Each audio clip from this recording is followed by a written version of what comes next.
now we're living in a moment of a lot of hype about the Internet of Things and big data for that matter. And so it's not exactly clear what's going to happen and when it's going to happen, but I have to say it seems like there's tremendous promise due to the convergence of all these really powerful technologies and social trends.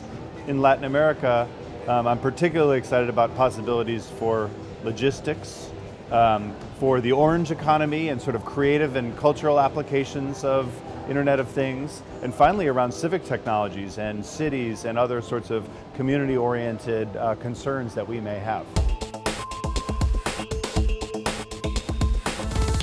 So there's an intimate relationship between IoT and big data in that the Internet of Things generate data and can use data. So with big data you have new tools for understanding data, for drawing inferences and making predictions about what's going to happen in the world. So together they form a very powerful combination.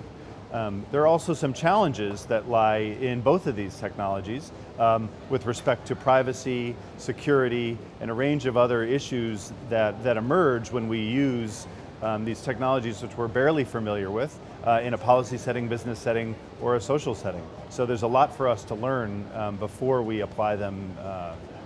There's a lot for us to learn.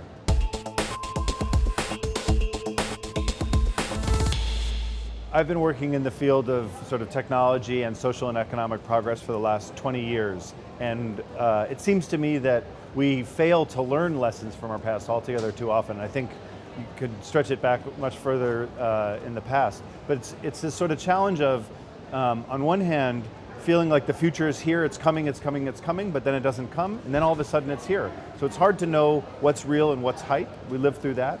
And then once it comes, we have this tendency to think that these technologies are going to solve all of our problems. And what we realize is that they address one or two or some suite of issues, but there are whole other suites of issues that we still need to address. So it's not the technology that will change the world alone, it's sort of the interaction with technology, humans, organizations, and institutions. And ultimately, it's important for us to remember what problems we're trying to solve with these technologies and not become fixated on the technologies themselves, but really on the broader social goals and aims that we have.